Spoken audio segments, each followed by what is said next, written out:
The night I realized I could hear people's thoughts. I was bleeding from a stranger's teeth. Yeah, you read that right.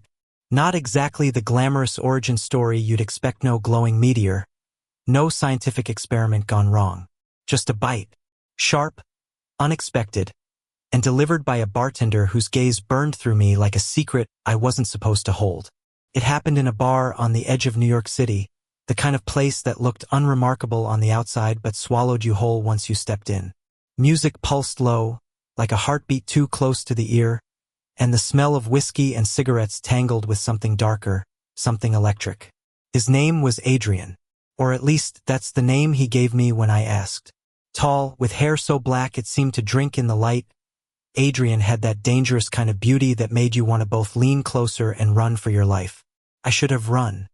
God knows I should have. But when his teeth sank into my shoulder during a drunken scuffle that night, half accident, half something else, I stumbled back, dazed. And then it hit me. A flood. Voices that weren't voices. Thoughts. A storm of raw, unfiltered minds pressing against me like waves. The world became unbearable in an instant.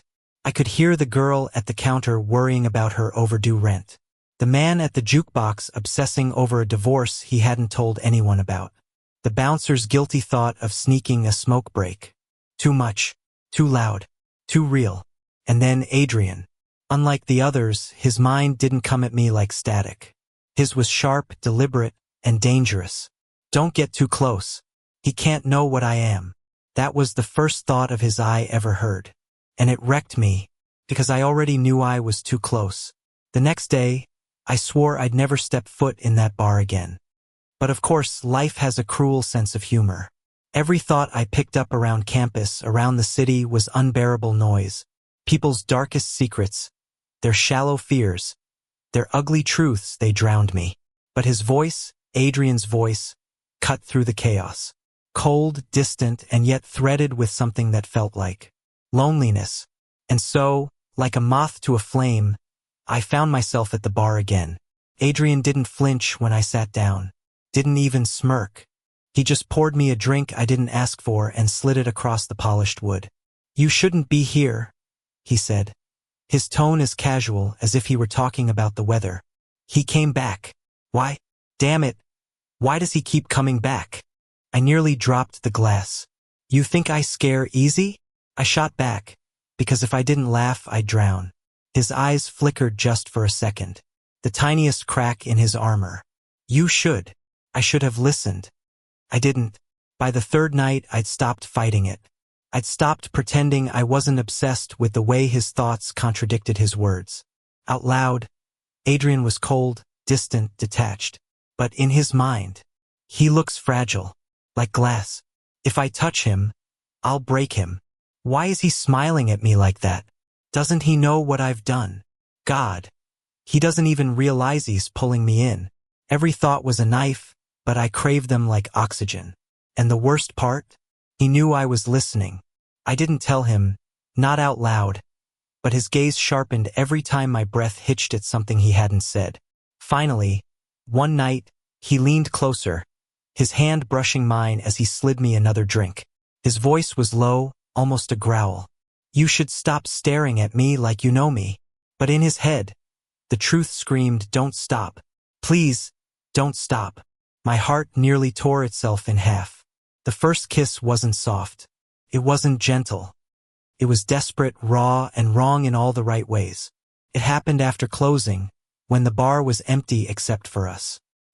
He'd been cleaning glasses, avoiding my eyes, and I'd been drowning in the storm of his silence. Finally, I snapped. "You keep pushing me away, Adrian. But your mind doesn't lie." His eyes darkened. "Careful, kid." "No," I said, stepping closer. My voice shook, but the truth burned too hot to hold in. "You want me here. You need me here. And God, I need you too." He froze, just for a second, and then his mouth was on mine, crushing, searing, claiming. My back hit the bar, glasses rattled, and the world went silent except for him. For once, I didn't need his thoughts to know what he felt. His hands trembled as they gripped my shoulders, pulling me in like he was starving. And maybe he was. But happiness doesn't come without a price. The next morning, Adrian was gone. No note, no goodbye, just silence. And when I reached for his mind, searching, there was nothing. Like he'd closed a door I didn't know could be closed. The noise of the world came crashing back. And for the first time since that night, the night of the bite, I wished I couldn't hear a damn thing at all. I searched for Adrian everywhere. Days stretched into weeks. My head filled with the endless noise of strangers' thoughts, but always empty of his. It was like someone had cut the one lifeline I had, leaving me to drown in voices that weren't mine. Sometimes I swore I caught the echo of Hyman ache of loneliness. A fleeting thought that wasn't my own, but it slipped away before I could hold it. I hated him for leaving.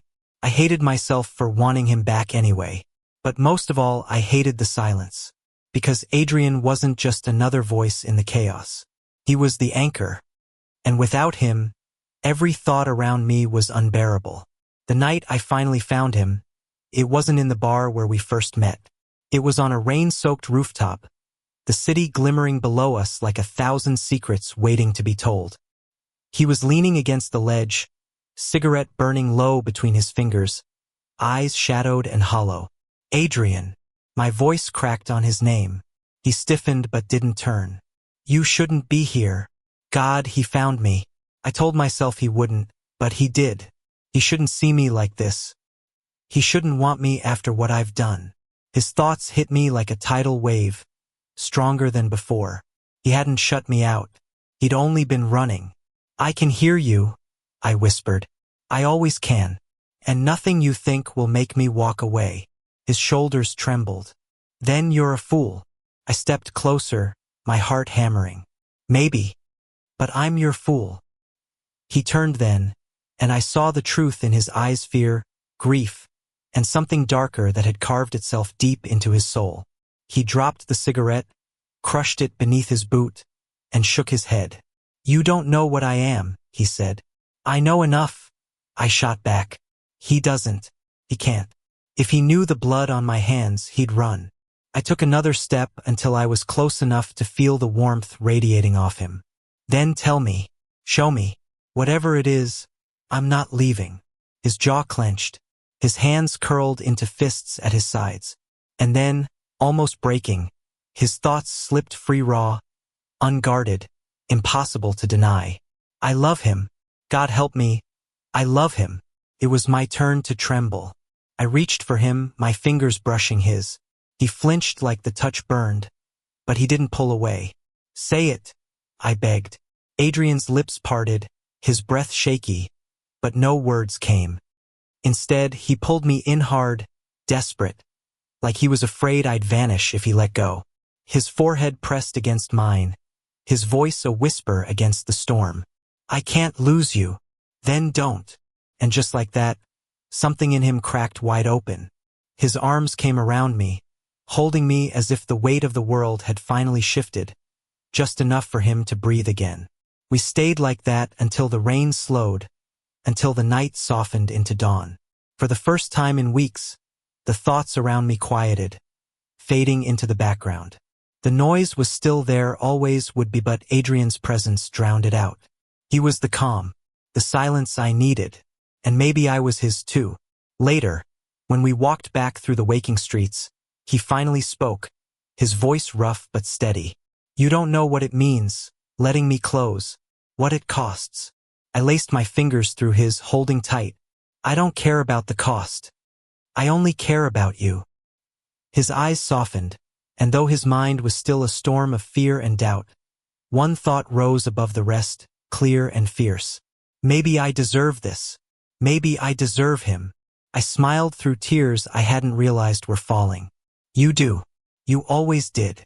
Love didn't erase the darkness of his past, and my strange gift didn't suddenly vanish. But in the mess of it all, in the noise and the scars and the things we couldn't change, we found something that mattered more. Each other. And as the city stretched out before us, alive and unyielding, I knew one truth above all others. A single bite had cursed me with a gift I never wanted, but it had also led me to him, and that I would never regret. Thank you for listening. Don't forget to like and subscribe to stay updated with the latest videos.